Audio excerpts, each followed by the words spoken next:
Well, that's right. It's already Tuesday. It is Tuesday afternoon, and why don't y'all come fly away with me this afternoon? We're going to be talking about the South Carolina Historic Aviation Foundation.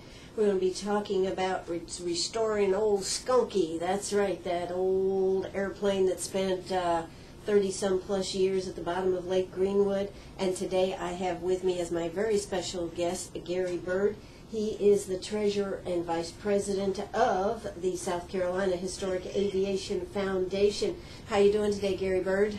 I'm very well. Thank you for having me in today, Ann. It's great to see you. Now, of course, you this isn't all you do. You have another full-time job, and what exactly do you do? I own South Carolina Hearing Center here in Greenwood. We've been here in Greenwood for over 30 years. I actually took over an ongoing business, so my business has been in Greenwood for over 45 years. We do hearing evaluations and fit folks with hearing aids. Well, then I guess you better give them out that telephone number, because I'll bet there's a lot of people out there that need this. Well, I didn't come here to talk about that, but we are located in Greenwood at 310A Calhoun Avenue, and it's 223-1178. Well, you know, this is a multi-purpose show. See, we cover it all here. And we have a lot of listeners that, my husband included, that could use a little hearing help. So now tell us a little bit about yourself. You where were you raised? I was born and raised right here in Columbia, in the state of South Carolina, so I'm a South Carolina native from the get-go. From the get-go. Now, I guess you also like to restore other things besides big airplanes. What else have you restored? Well, I haven't yet restored a big airplane. However, I have restored over 100 classic Ford Mustangs, principally 65s and 66s. So I'm just kind of a nut about old things. Old things, yes. In fact, what were you, the past national director of the 50,000 plus member Mustang Club of America? Yes, I held that position for 6 years, and I started the first regional group here in South Carolina back in 1978. And I have a judging certification from that organization at the highest level. But old cars are a lot of fun to restore, but we have a massive project ahead of us at this particular point in another vein altogether. Absolutely, we do. We're going to talk about that in just a minute. But how did you get into Mustangs? My parents bought a new one off the showroom floor in 1966 when I was but a youngster, still too young to drive, and I coveted that car for years. And finally, after having flitted through my mother's hands and virtually everybody else in the house's hands, it got into my hands and I promptly wrecked it. Oh, no. But at my first opportunity, I bought my first one for myself in '77 and have owned quite a few since then. How about that? All right. Well, and not only that, but I was reading here you also officiate high school football? Yes, I'm involved in officiating high school football and high school and college wrestling. Oh, wow. Now, wrestling has really come on strong as a sport now, hasn't it? Yes, it's come on a good bit. It has, in the years that I've been involved in it, for over 30 years now, waxed and waned. And at this particular point, we've seen a nice little resurgence in high school wrestling, and college wrestling is coming back as well. And a lot of really young wrestlers are getting into it, aren't they, at a young age?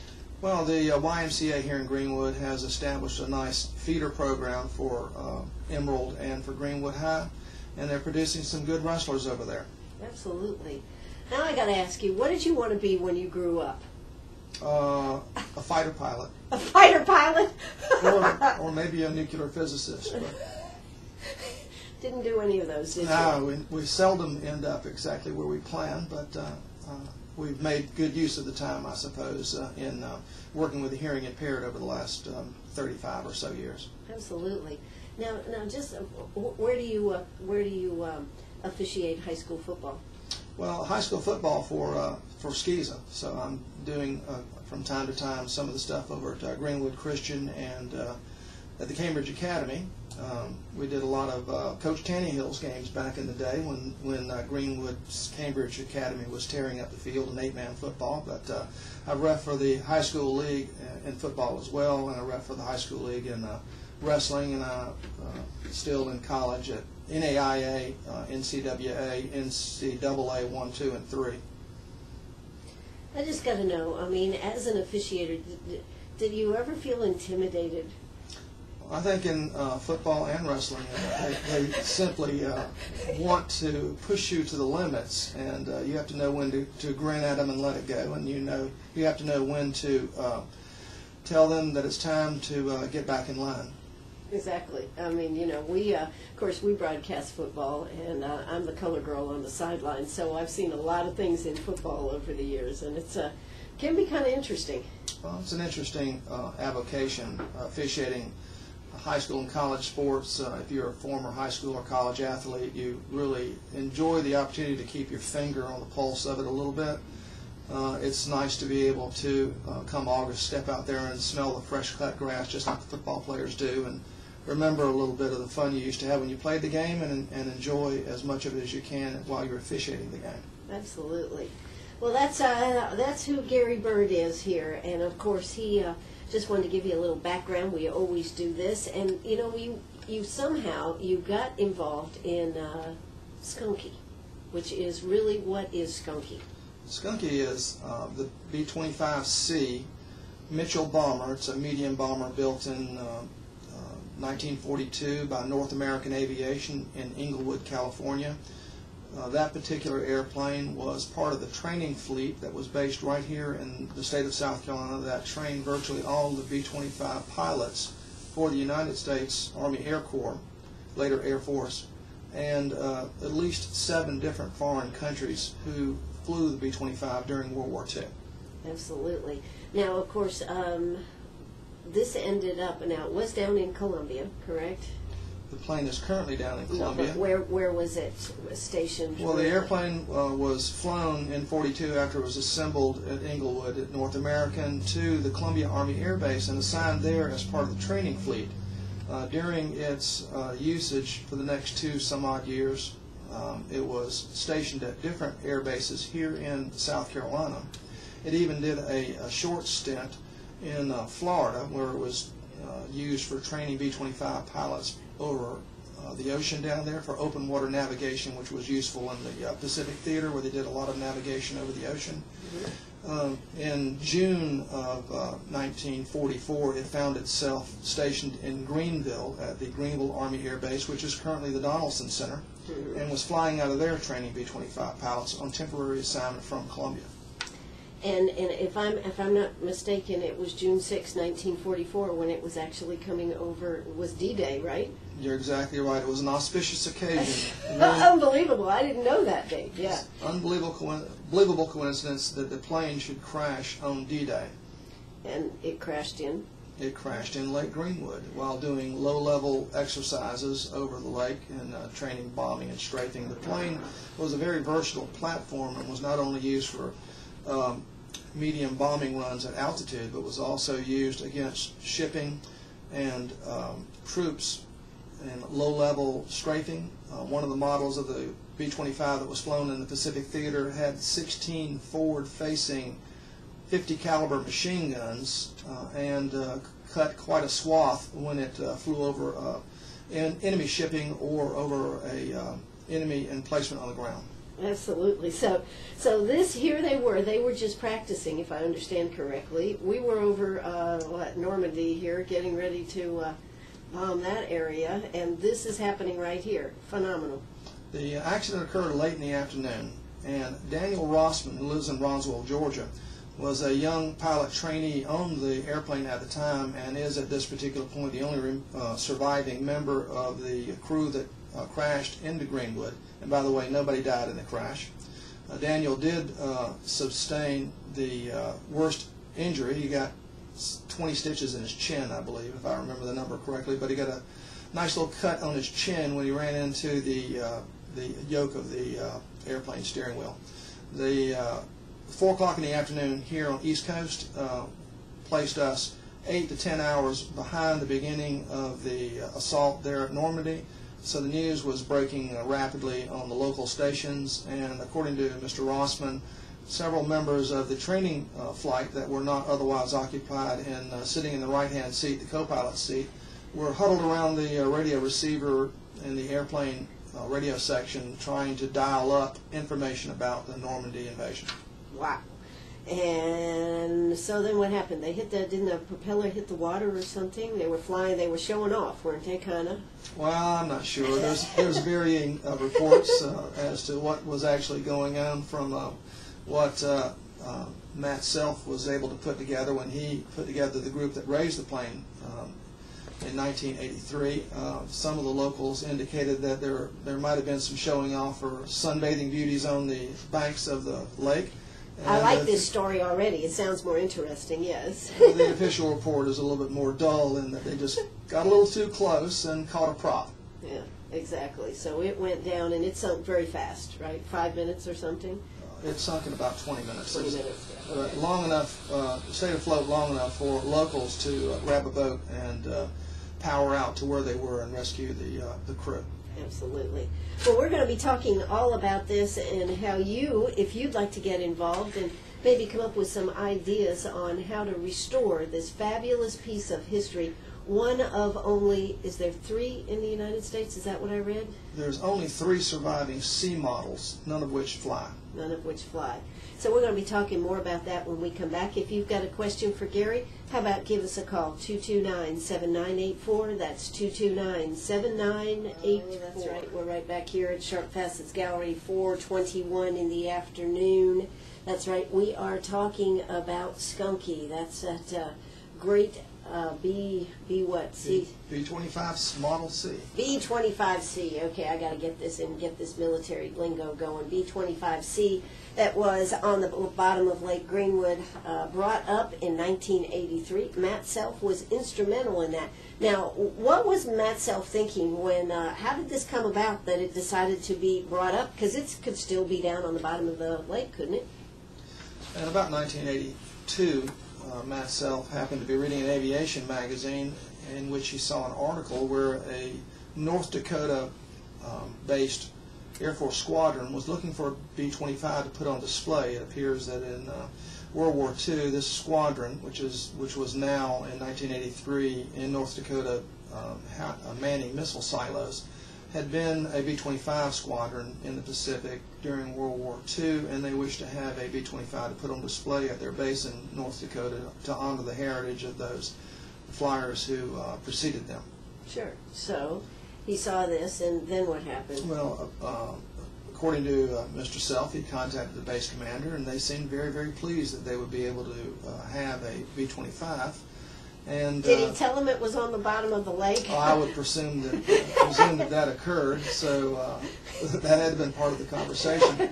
At any rate, as soon as he received specific word that the Air Force Base was willing to take this B-25, he made contact with Strom Thurmond's office and enlisted the support of the senator, and he enlisted the support of the Navy on behalf of Matt Self's group. And between the group that he put together locally and the Navy salvage team from Norfolk, Virginia, came down and did a preliminary estimate of the plane's condition and located it, and then came back the next summer and raised the airplane. When the plane was raised from the bottom of Lake Greenwood and placed on the ground right behind the old Panorama restaurant right off of Highway 34, okay.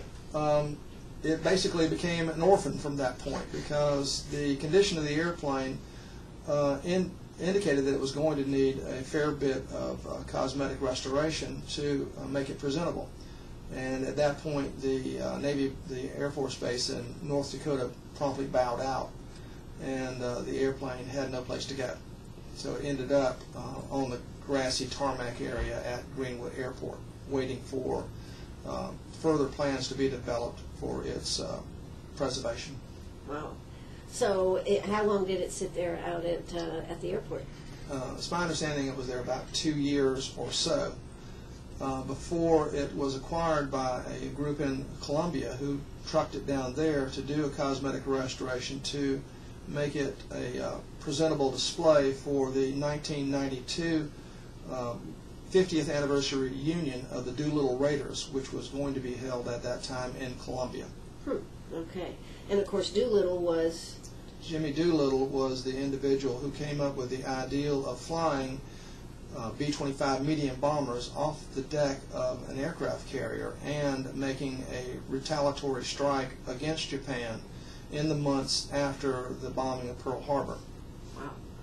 So, you know, there's a lot of significance and a lot of history here in South Carolina. Well, the biggest catch to all this is the entire B-25 pilot and crew contingent at one point or another, everybody who flew in or flew the B-25 as a pilot or co-pilot came through the state of South Carolina at some point for part of their training.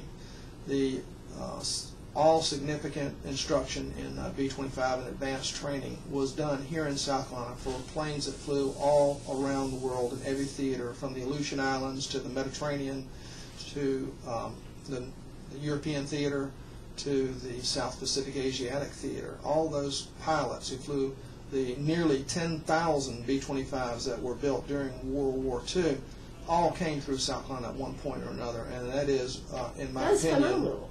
That's, in my opinion, other than the soldiers who came through infantry training at Fort Jackson, one of South Carolina's singularly largest contributions to the World War II effort.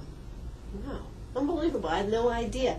Now, so we're going to be talking about seeing how this can be restored. It did sit down there for 39 years. Well, 39 years in the bottom of the lake, but then it's been down there in Columbia for...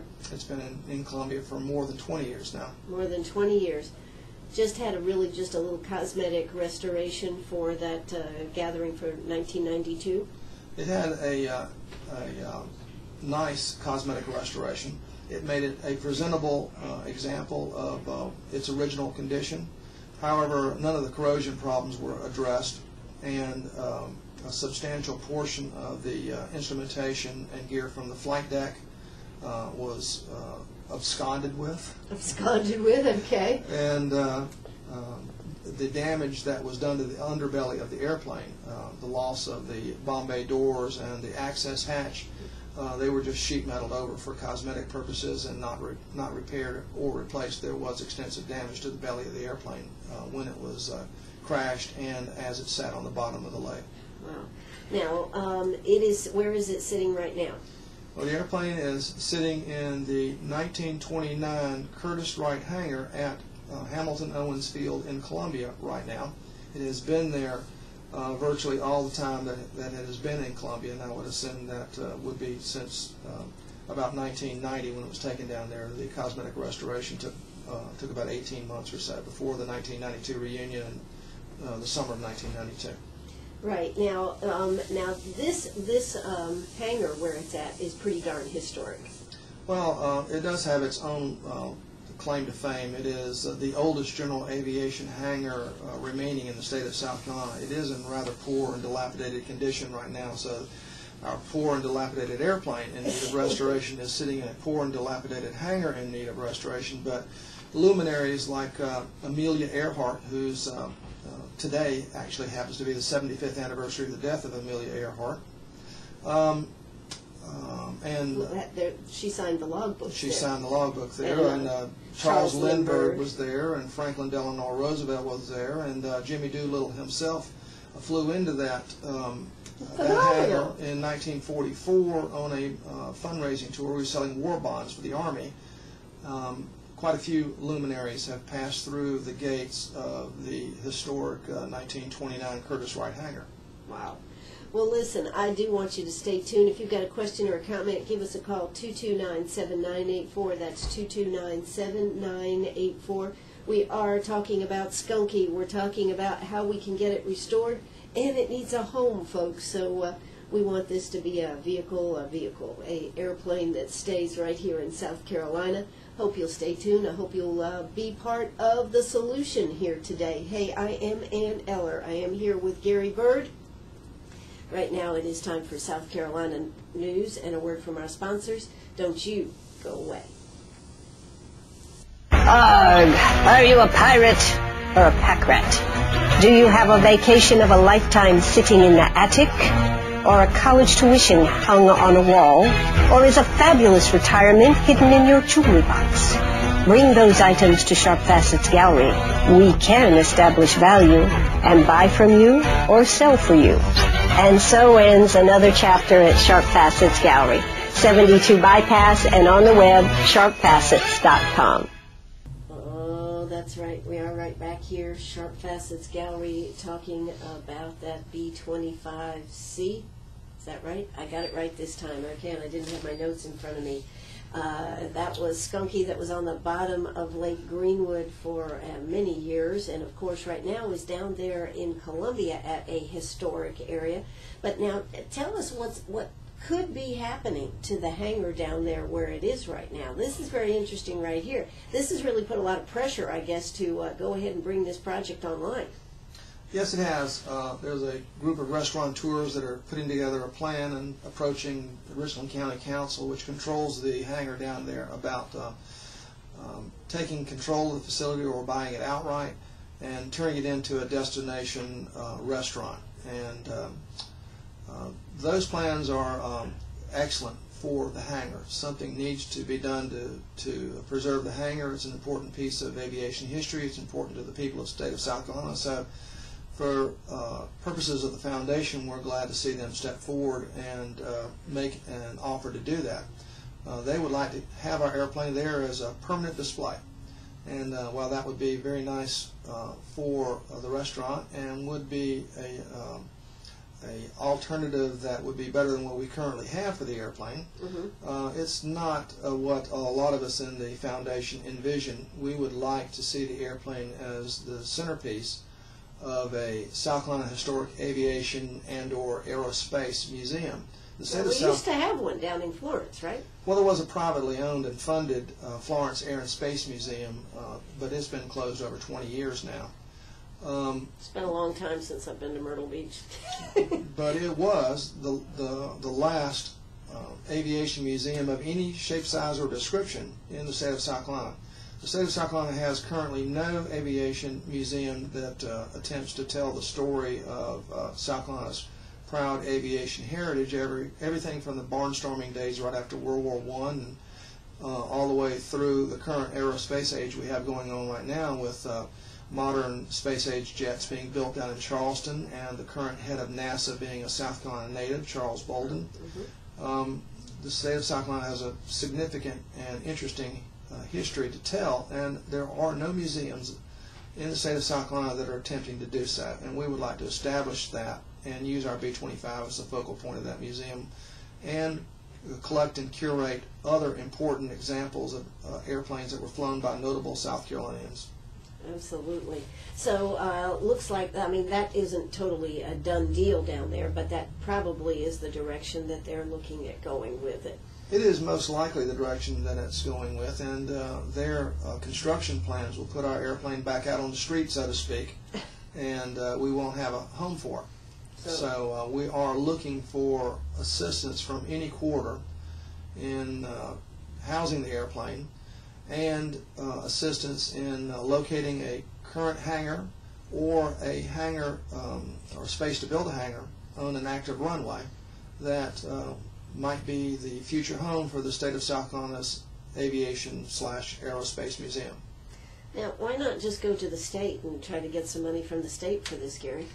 Well, clearly with the current funding situation in the state, this is not an opportune time, and from the beginning it's been the opinion of the folks that are involved in this organization, the South Carolina Historic Aviation Foundation, that we could and should put this together using support from the citizens of the state of South Carolina and from the corporate citizens of the state of South Carolina, both private individuals or maybe some well-heeled individuals who may be of an aviation bent, and from small, medium, and large corporations here in the state of South Carolina. That's where we hope to garner the support necessary to raise the funds to restore the airplane and to begin this museum.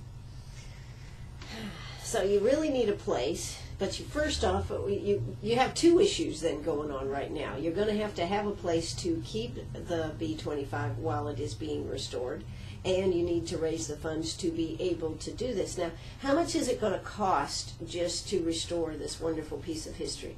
Our preliminary estimates place the restoration costs at $1.5 million. $1.5 million. That's not down any due to the economy, is it? I'm afraid that one of the portions of the economy that has not suffered whatsoever in the downturn over the last several years is the restoration of classic airplanes. The business is booming. The value of the airplanes are going up daily. When we acquired this airplane, a flyable B-25 could be had for somewhere in the neighborhood of $600,000 to $700,000. At this particular point, just a scant 2 years later, it's pushing $1 million now to buy a flyable copy. They just aren't making them anymore. Wow. And there's a very scant number of those that are in flying condition. There's only a slightly larger number of those airframes that are restorable. And ours is right on the cusp of being restored. We know that we have a very, very difficult and arduous project ahead of us to restore this airplane to museum quality, or even hopefully better to flying condition. But anything worth doing was never easy, and anything that you want to do right is not going to be done cheaply. Absolutely, you are. I mean, you're absolutely right. But now, you of course, if you have to move this, you were telling me you'd actually take the plane almost apart. You take the wings off, but then you said once you take those wings off, they're not going back on. Well, it's our plan that we only do that once. Okay. We're going to keep that airplane at that hangar as long as we possibly can, as long as we can find some arrangement that's suitable that will allow us, when we've put together the resources necessary to commence the restoration, to start it. But if we have to move it from the hangar, it'll have to be moved the same way it was moved from Greenwood to Columbia initially back in the early 1990s, on the back of a truck. So taking the wings off and taking the tail section off would not be necessarily difficult to do, because this B-25 it was unique among a lot of other airplanes that were built during the World War II period, in that it was built in sections and then assembled on an assembly line, so to speak, to facilitate more rapid production of the airplane. As pointed out earlier, there were nearly 10,000 copies of it made, which is a significantly higher number than other bombers of the period. And it was put together on an assembly line pretty much the way that Henry Ford built those Model A's back in the day. Now, this is made of what material? It's made of aluminum. Aluminum? Yeah, well, can we start crushing up aluminum cans? No, just teasing. Well, actually, that was the fate that quite seriously awaited this airplane before our organization formed less than 2 years ago to acquire it. The foundation that had been given the airplane more than a decade ago had guaranteed its safekeeping in return for accepting the airplane free of charge from the city of Columbia, which at that time held title to it. They decided that for their own purposes it was now surplus goods, and they actually had it up on eBay and were trying to hawk it on eBay for not much more than its weight in beer cans. Wow. And we stepped in at that particular point because a group of us realized that it was an important piece of South Carolina history and it deserved a better fate. Just 5 years prior to the onset of our organization, a B-25 was raised from the bottom of Lake Murray, another B-25C that was part of the training fleet that had crashed into the lake in the Columbia area. It was raised and sent off to Birmingham, Alabama, to a museum there that had agreed to take possession of the airplane and restore it. As soon as they brought the airplane across the Alabama state line and got it to Birmingham, they immediately reneged on all their agreements to restore the airplane, and we did not want to see anything like that happen. They just cut it up and used sections of it for displays in their museum. Oh, wow. All right. Well, we are here with Gary Byrd. We're talking about the South Carolina Historic Aviation Foundation, which wants to restore Skunky to its former glory. The best case scenario would be that it could fly and go to all across the state, whether it's to festivals or air shows or this type of thing. You'd like to be able to show it off and show the glory of that time and honor our World War II vets for what they did and to show off a piece of equipment. Well, the ideal purpose of the foundation is to preserve the history of the state of South Carolina through this particular airplane. I mean, since its assembly in Inglewood, California, it was flown directly to South Carolina. In point of fact, it has virtually never left the state of South Carolina's borders since it arrived here from the assembly plant. So it is a South Carolina resident of long duration, much longer than me. Absolutely. Well, this is a phenomenal story. Hey, would you like to get involved? Now, Gary, if somebody's listening out there and they'd like to get in touch with you to talk further about it, or maybe they've got some ideas, how should they get a hold of you? Well, the foundation's website is SC, short for South Carolina, obviously, historicaviation.org. And if they would like to reach me, I'll be glad to provide my cell phone number, 803-312-4601. And I would be glad to discuss with anybody their options or their opinions, or how they might be able to help this foundation achieve a really laudable goal. There is no other aviation museum in the state of South Carolina. We're not duplicating what's being done anywhere. There are a small collection of airplanes on the flight deck and hangar deck of the Yorktown in Charleston, but those individual airplanes are peculiar only to that aircraft carrier. So they don't really tell the story of anything other than that aircraft carrier, or generally a little bit about the history of aviation, naval aviation, off of aircraft carriers, not even the whole story for naval aviation from land bases. But what we want to tell is what the state of South Carolina and their citizens and its citizens did through the entirety of aviation in South Carolina, from the first guy who, Paul Redfern, who flew from an airfield which is now underneath Dreer High School in Columbia, South Carolina, the first guy to fly nonstop from North America to South America, and nobody in the state of South Carolina knows his name. He was an important individual in a period of time in the 20s where people who were notable baseball players and or aviators were every small child's hero. Absolutely. Wow, this is fascinating stuff, folks. You don't want to miss it, so why don't you stay right with us. We are going to hear a quick word from our sponsors. We'll be back. Hey, if you've got a question or a comment or an idea, give us a call, 229-7984. That's 229-7984. Oh, that's right. We are right back here, Sharp Facets Gallery. It is 4:51 in the afternoon, coming up on that 5 o'clock hour. I hope you have been thinking about Skunky, who spent 39 some odd years on the bottom of Lake Greenwood, is now hanging low down there in Columbia, feeling low, hoping somebody will come along, or some group or some people. The South Carolina Historic Aviation Foundation has come up, but they're going to have to come up with a way to restore this vehicle, and it would be phenomenal if it could be restored all the way to flying condition. And Gary Byrd is with us here today, talking about how can we get this done. It is a phenomenal, but the very fact of South Carolina's involvement in aviation history is phenomenal. I mean, we can't let this just die. No, we certainly can't. We have a Aviation Hall of Fame for the state of South Carolina, which currently consists of a large collection of plaques with a small inscription on each one, telling the story in 2 paragraphs or less of the individuals who are being honored by the state for their contributions to aviation and aeronautics throughout history. And all those plaques are on the wall of a hangar at Hamilton Owens Field, or actually in the administration building, and not being seen by anybody.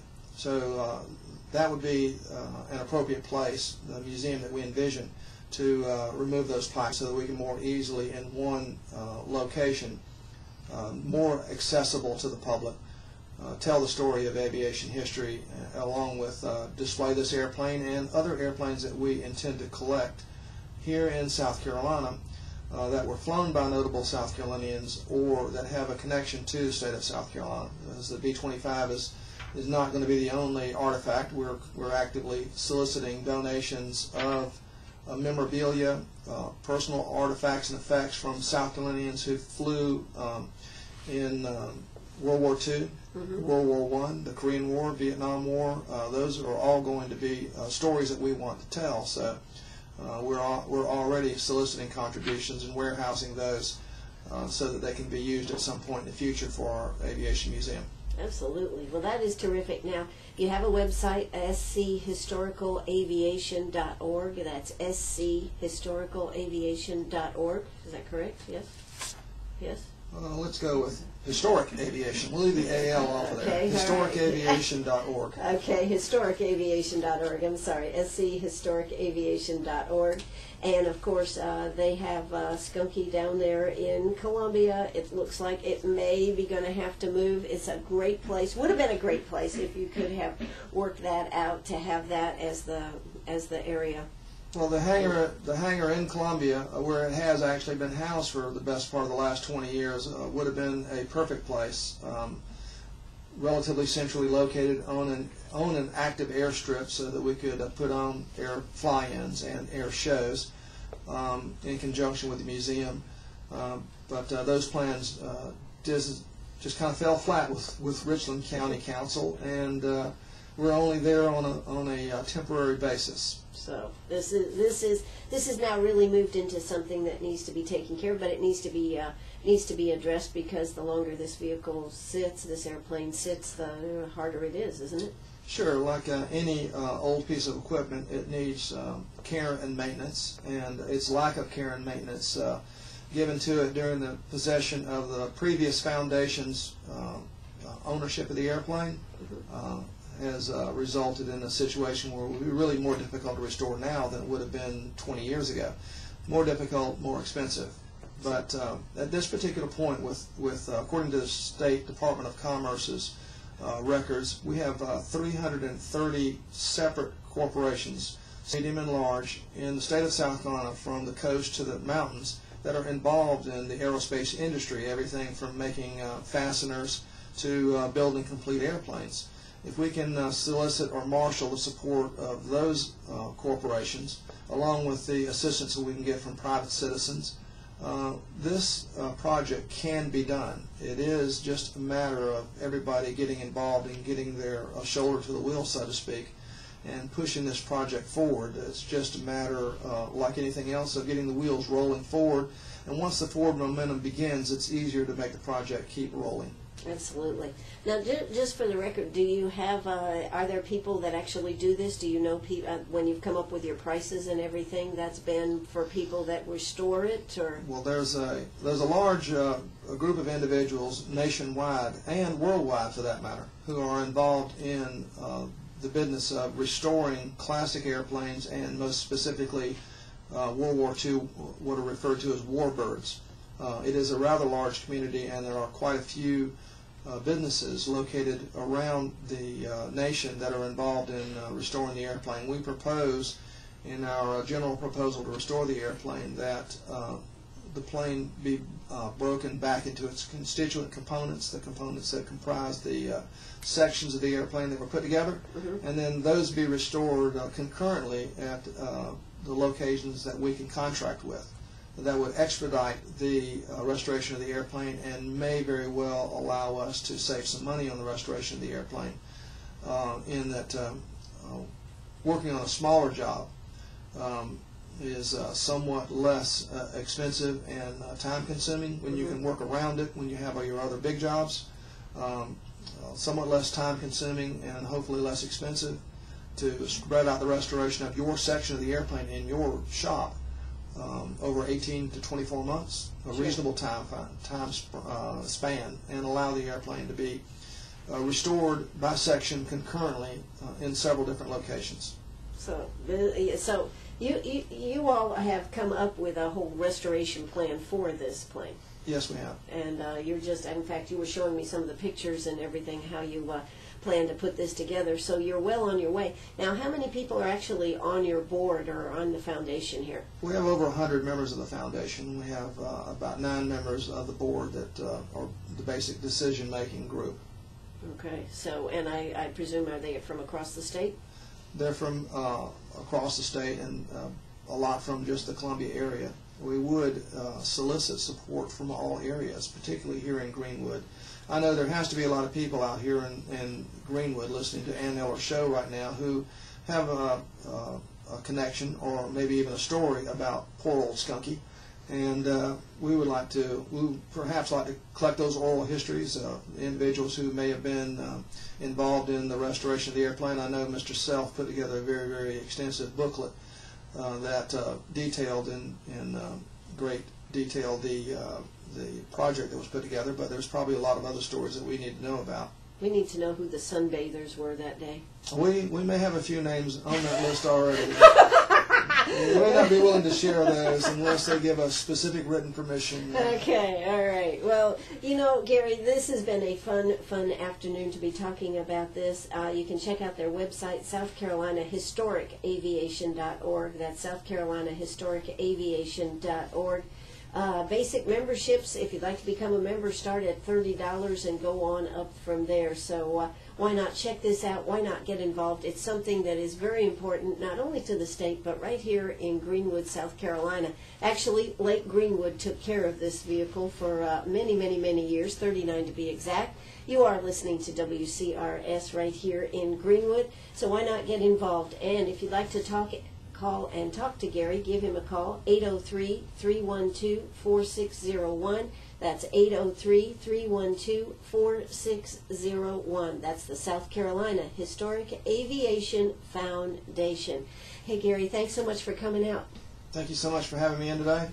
We're looking forward to doing something important for the state of South Carolina and for the county of Greenwood. Absolutely. That's going to do it for me. Hey, I got a lot of work this afternoon, so I'm going to have to skip happy hour this afternoon, unfortunately, but you keep it right here on WCRS 1450 AM, and don't forget, you can always listen to us on the internet at WCRS1450am.net.